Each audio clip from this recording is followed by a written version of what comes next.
Welcome to our 5 on 5. We're pleased to welcome back Jackson County Commissioner Don Skundrick. Commissioner, good to see you again. Nice to see you again. So a couple weeks left in your tenure as a commissioner. Yes. You're going to be busy. What's going on the next couple of weeks, and what do you think, kind of looking back on the last few years? Well, as far as busyness, there's still some things that, even though through the holiday season things slow up, but governmental business continues on. There's still some things we're dealing with. So yeah, it'll keep me active until until I think 2nd of January is our final day, and the new commissioners get sworn in on that following Monday. So yeah. Okay. And looking back on your 4 years as a commissioner, what has been a surprise to you? What's been your biggest challenge? Well, I remember you asking me that surprise question before when I was on. I was telling you about the employees, and that's still true. I mean, Jackson County has some incredible employees, and that has, again, I think I told at that time, coming from the private sector, it's real easy to throw rocks at government and such, but once you get inside and get involved, get to know the individuals. And you get to see the hard work and the dedication that these employees have to the citizens in Jackson County, very impressive. So the people of Jackson County can be really happy and proud of the people who work for them in Jackson County government from the top to the bottom. Okay, and you made a commitment when you came in to enhance economic development in Jackson County. What have you done to that end? Well, and that's great, and that's right. Actually, that was my, that's what I campaigned mostly on, is seeing if I could, what could I do, what could Jackson County as a government do to enhance business improvement. And so when I came in with the idea to see if I could build a better coalition throughout the county, the 2,800 square miles, with the jurisdictions, each jurisdiction, because each jurisdiction is working, and each one of them have their dreams and what they want to do from the economy. And sometimes that can be, if not absolute opposites, and maybe someone else, at least in a different direction. So try to coalesce around a county-wide. And we have some great partners that do that already, So Ready being one of those. They're at the top of the list.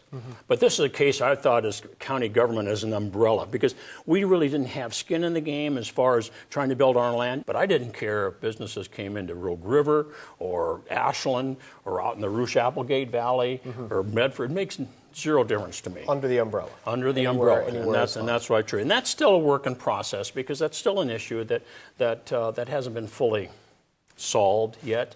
But I think we're closer to it.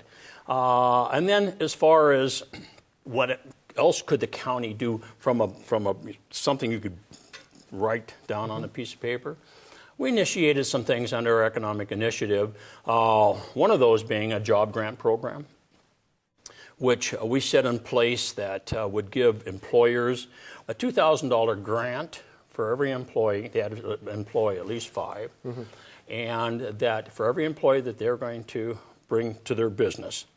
And now there were some conditions on that. They had to pay 150% of the current salary compensation here in Jackson County, which is just a little under $38,000. They had to employ them for at least 1 year. And they had to be employed right here. And we had a modicum of success there. We spent about $200,000 of public taxpayer money, and we're very sensitive about that. And we helped different businesses create almost 100 jobs. So I feel good about that. Yeah, absolutely. Now, when we got the budget got a little bit tighter and such, well, we only ran that for about 1.5 years, and then the budget committee decided that we need to. So, and I understand that, and we've got some things going on now, and I don't know if you're going to ask me questions about that. So we have some things now that we're going on. We're in a little bit better shape from a fiscal standpoint. We're actually a lot better shape. Some things that we've decided to do to try to move that economic needle here in Jackson County. We're going to fund So Ready, for example, to a greater amount, because they do a wonderful. Try and recruit. Right. Yeah. Well, not only just recruit, but to build, again, working with existing companies, because the proof is, and this is nationwide, that you get more bang for your buck out of companies that are already here if you can help them expand than you do spending money to go out and recruit. Now, so it's a two-edged sword you have to work on, but they had been so totally undercapitalized from resources, and was able to get through on this year's budget a greater amount for them. So economic development is still a big deal, and even when I retire, I hope some way to be involved in that in somewhere, just as a volunteer or something like that. Well, I certainly hope this isn't the last time we see you. I know it will be as commissioner, All right. but it's good to see you. Thank you so much for your time. Thank you, Craig. I appreciate it. Thank you very much. Commissioner, thank you. Okay. Stay with us. We'll be right back. Merry Christmas.